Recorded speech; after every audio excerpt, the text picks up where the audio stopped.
Hey guys, Spoilernerd here, and this is my first game review.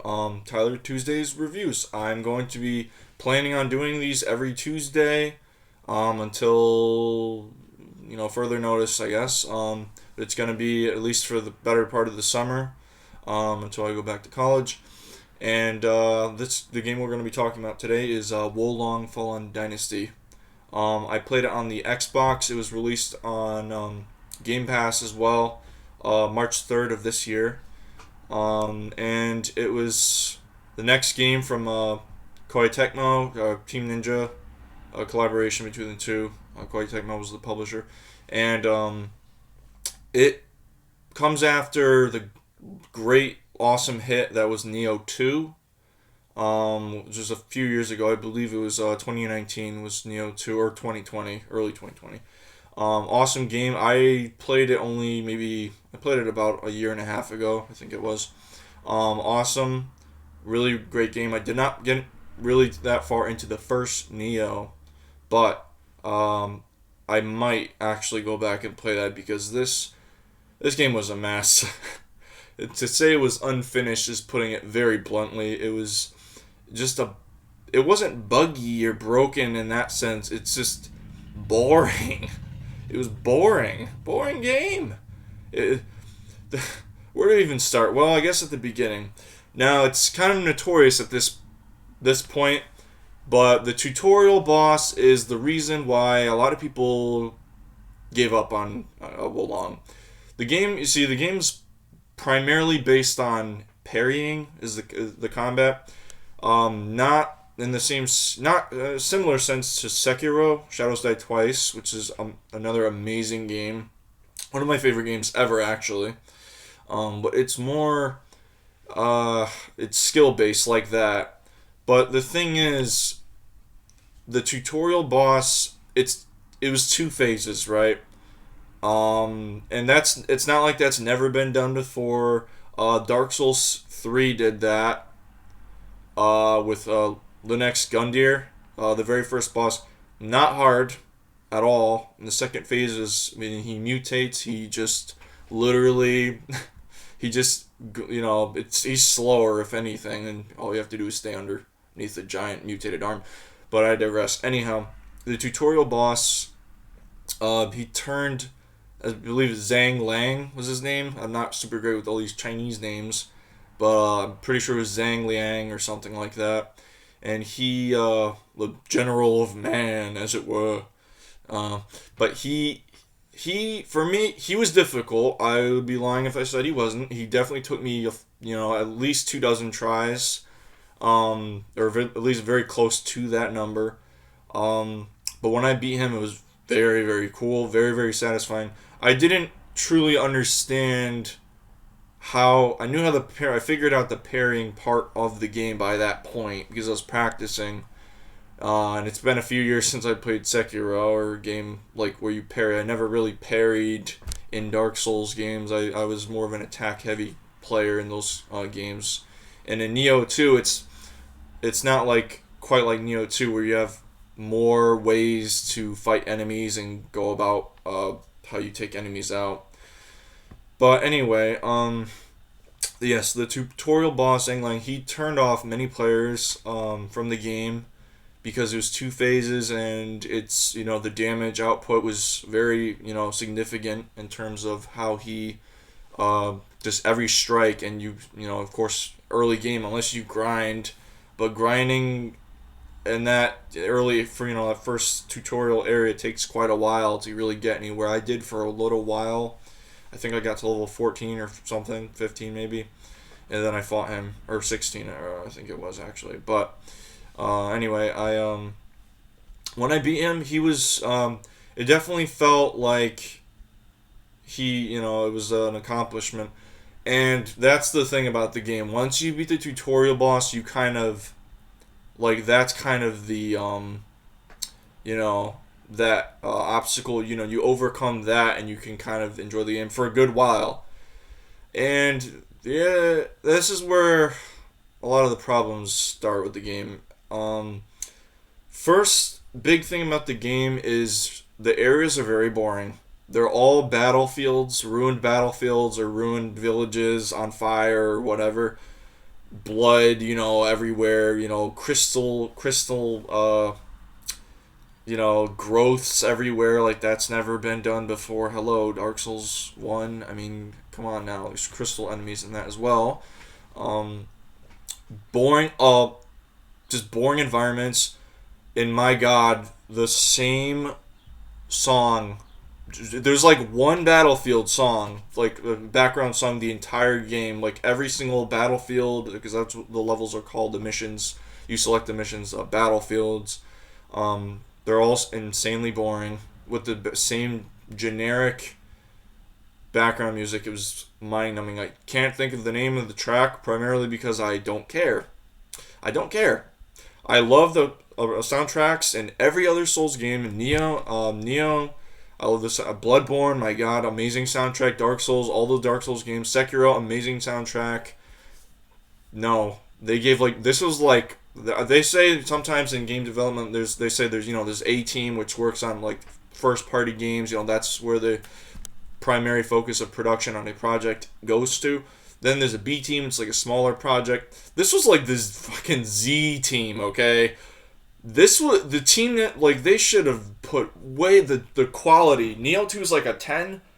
This game, whoa, way lower than that. It's just not very good in terms of the way they executed all this stuff. A lot of the bosses as well are very easy. Very easy. Like, I'm talking, they took me maybe 1 or 2 tries. There's only 3 other bosses in the whole game that took me more than 2 or 3 tries. Lu Bu, the horseback asshole. He was one phase at first. You fight him later in the game, but that's whatever. He's really in mutated form. And then he's a great boss, by the way, but it's no. I mean, he was annoying. That was bad, man. But it was cool. That was a cool boss fight. I will give the game that. It was an awesome boss fight. The next boss that was challenging was Lu Bu also Lu Bu actually. His second form. Actually, go back a bit.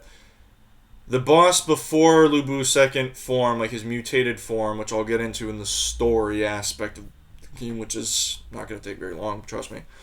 Not much there.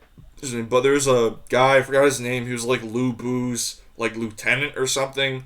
Awesome fight, but he was damn annoying. His damage, he was doing lightning damage, and it was absurd how much damage he was doing. But I will say that's one of the coolest things about Wolong is the fact that you can parry everything. You can parry everything. Arrows, lightning, fireballs, spells, whatever enemy, whatever. You can parry anything. You can literally parry everything.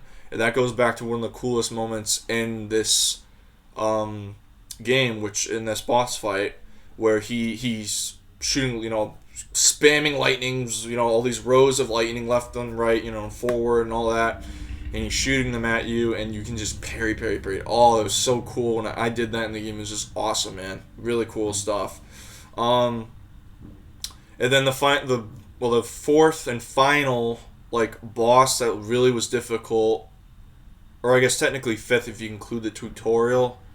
I'm not personally. Just because it's like I said before, everybody knows how difficult he was. He was hard, okay? We all know that. But the final boss of the game was, and I'm not talking about the second. There's a oh gotcha, not the real final boss moment. But the final boss, not really a spoiler. Who cares? It's on the cover. I mean, if you can't figure out what it is, I don't know what to tell you. But the final boss of the game was stupid. It was 2 phases. The first phase was okay, but it was too easy with some Oji-san, some old timer evil monk, like Chinese man, Shaolin monk on rogue or something, and he was ooh, he looked all pale and anemic. It was like, oh, let the darkness control and all that shit. It's like, really, it's just, it's like he ate the dark fruit, basically. You know what I'm saying? So it's like, it's just stupid. It was stupid. It was a dumb fight, and well, actually, I'll save that for the third and final section, which is one of my biggest complaints of the game, when we talk about the gameplay aspects of it. For next, we're gonna talk about the story of the game. I was lost.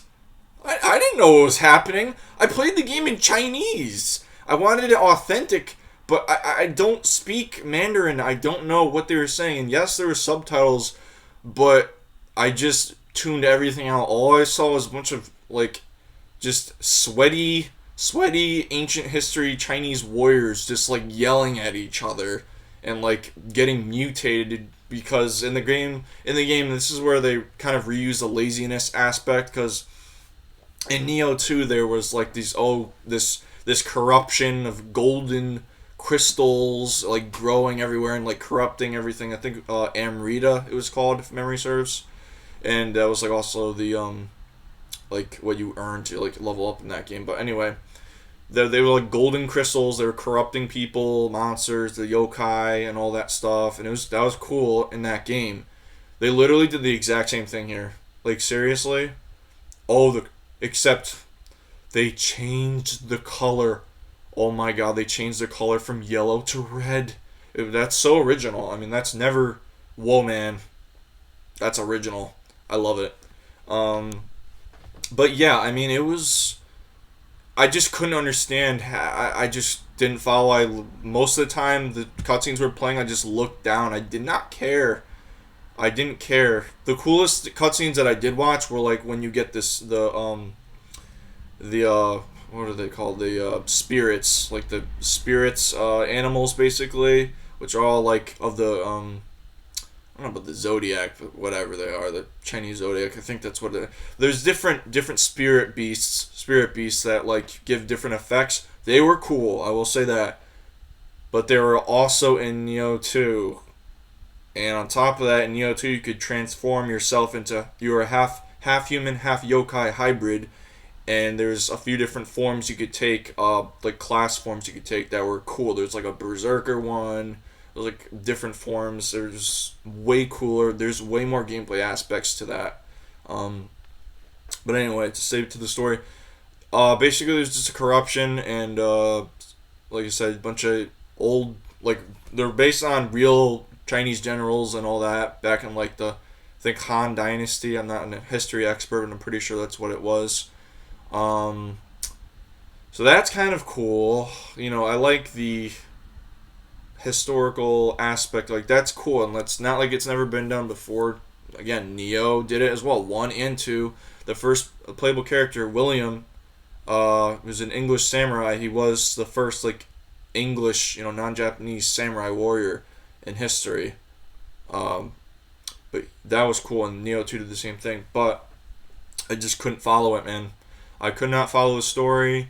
I watch a lot of anime in, like, subtitles and stuff, and I thought I was used to just, like, angry men just screaming at each other. Like, I watched Fist of the North Star and JoJo's Bizarre Adventure, and just, like, thought I was used to it, and I just tuned these guys out, man. Every cutscene, it was all the same thing, and this was one of the most annoying things too. Like, they kept reusing the same aspect of the game, like the story.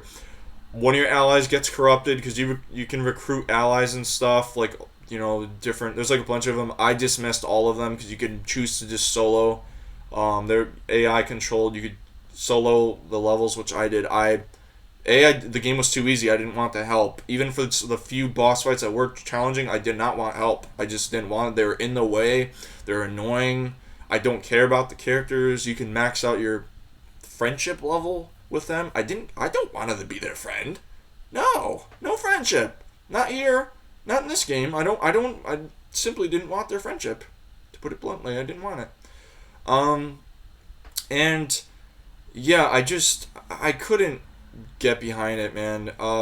Your allies get corrupted. You fight them as a boss. It's either that or there's just like a mutated Chinese mythological like creature that's like all gross and all tentacles and all flesh, and it's just an amalgamation of like nonsense and monstrosities. If you watch Akira, you know what I'm talking about. You know what I'm saying? It's just like that's basically what it was for the boss fights in the story. I just don't care anymore. Next, the gameplay. Like I mentioned earlier, the gameplay was more parry focused, which is cool. But yeah, that's about it. I mean, there's not much weapon variety, and the inventory system was garbage. There is so much. There's rarities again, like in Neo. I'm gonna keep making the comparison because it's the same developer and same studio. It just there's like there's dual swords, which I ended up using much later. I started out with I used a spear for most of the game. There's spears, dual swords, Chinese straight swords, very few Chinese broadswords, very few. That's a traditional Chinese weapon.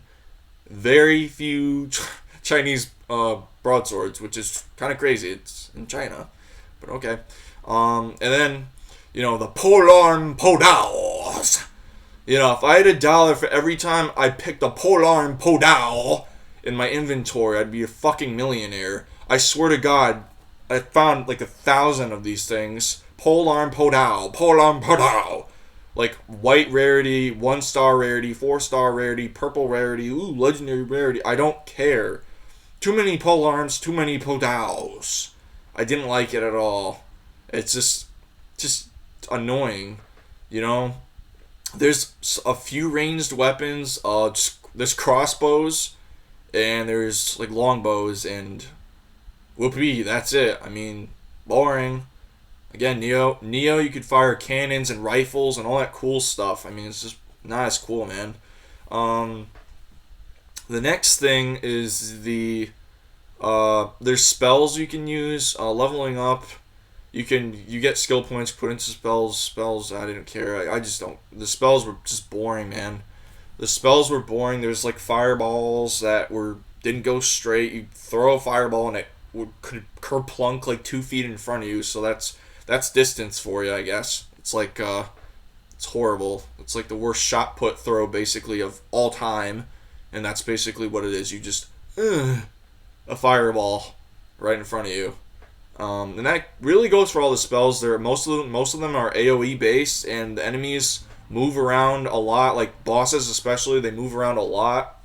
And they're just not, they're not going to stay frozen in place for like more than half of a second.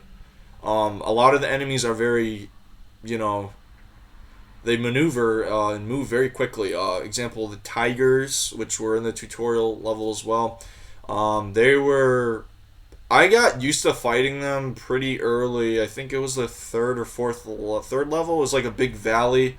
Like I said, the levels were very, very forgettable. I barely remember any of them. They were all just very generic. The only two I remember were just like the last 2 missions, which were like a palace you go to. You have to fight one of your corrupted whatevers. Who's corrupted? Who's a big turtle general. And then the final boss area, which is just another like corrupted palace and its grounds outside. Boring. But yeah, very severe weapon, lack of weapon variety. Spells were boring. Nobody cares about using them. No ranged weapons, no cool weapons. Inventory system management was garbage. I was constantly dropping items. The armors, there's just very small selection of armors too. I mean, you could get some of the boss ones, unique boss ones from the bosses, but this is one of the stupidest things about the game. You can get the boss armors even from regular enemies, and I after fighting Lu Bu for the first time, I got his armor set, or at least I believe most of it. But not long after that, I was still getting his helmet, his greaves, his gauntlets, all that, the torso, and I was just like, what the hell? From random generic zombie villagers, like, what? What the hell? You can't even like go back and buy them from like a merchant or something. Which, speaking of, there's only one merchant in the entire game. Some like Chinese, she's like a blacksmith girl, whatever, big hammer, does nothing with it. Anyway, she basically, she's like, you could sell your items, which I did. I did that a lot to make room for stuff that I was picking up constantly. The drop rates for items were like the legendary weapon drop rate in Borderlands 3, which was constant. There's no grind, no anything. There's no point to exploration or seeking out things.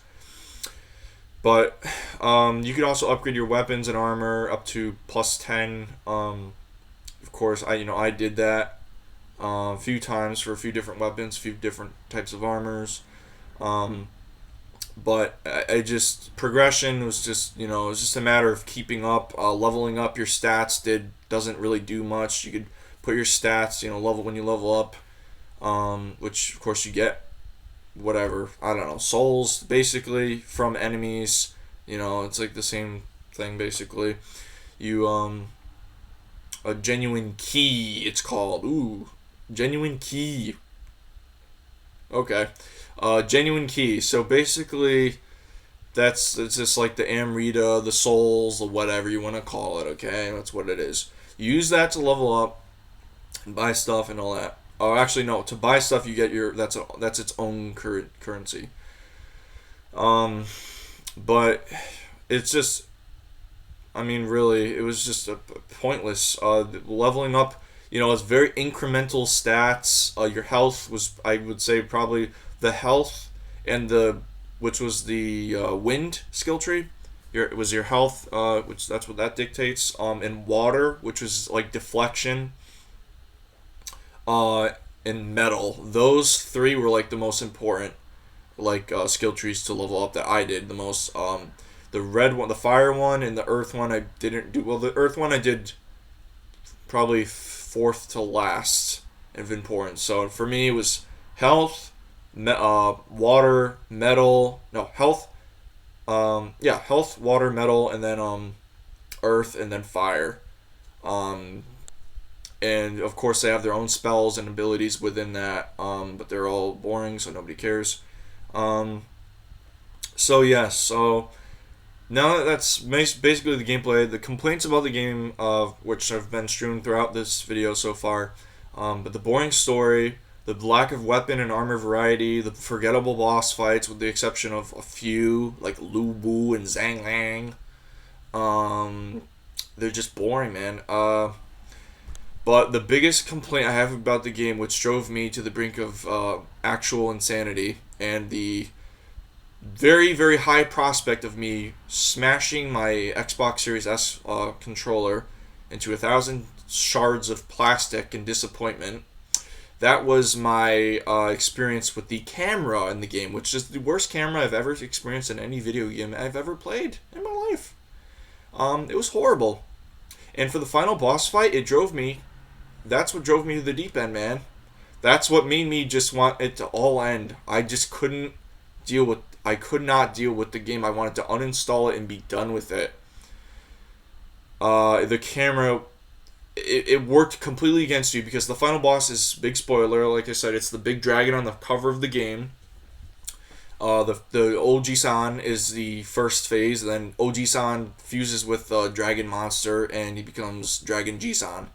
And then basically after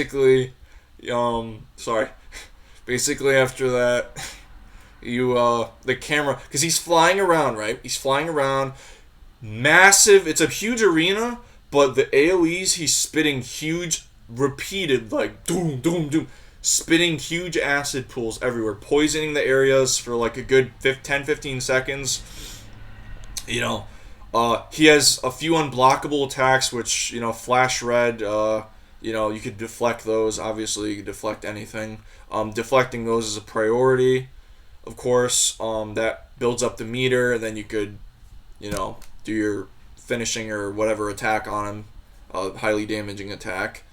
Um, and yeah, the camera, a flying enemy with a bad camera is in a Souls-like game, really any game, but especially a Souls kind of game, like style like this, is a nightmare, and it was horrible. And I got hit so many times with this attack he did where he like squirmed along this field stage, like, and it was like he would just pick you up in his mouth, the dragon, not the Jisan, and then just chew on you and like then grab you and like throw you down, and do a crap ton of damage. It drove me nuts, man. It drove me crazy. It was really rough. But yeah, after that fight, is imagine my disappointment and complete mental shutdown. I'm talking like Persona 5 level over here. It was bad. I mean, literally. There was there's a character in the beginning of the game that helps you. It's young Sasuke Edgelord. He has a blindfold. Whatever, you can't see. I don't know what his deal is. I don't care. The story's boring. And he gets possessed by the spirit that possessed old man Jisan. That dragon corruption. I don't know. I don't know. I simply don't. Anyway, this dude becomes corrupted because he goes missing at the beginning of the game. Nobody knows where he is. Nobody asks. Your character doesn't talk. So how would we know what the hell they're thinking? You create your own character. And anyway, you fight him, and he has like the exact same moveset as the old Jisan's first phase when you fight him, like the third to last boss fight. Technically, I guess that would be. In his first phase, he has like the same exact moveset with like, except he can add a few more elements to his attacks or whatever. It was just stupid. And as soon as I beat him, I got the achievement. I skipped every single cutscene at the end. I skipped everything. I didn't care. There's some submissions in the game that you can literally go back to the previous boring ass battlefields just to listen to the same boring ass fights. Fight battle themes for the field, and I just didn't want to deal with it. I did do a few, and I will say the amount of disappointment. There was one in particular. It was like a pig thunder god thing, and I went to it and I thought that was so cool. It was over in like 30 seconds. It was over so quickly. Maybe less, actually.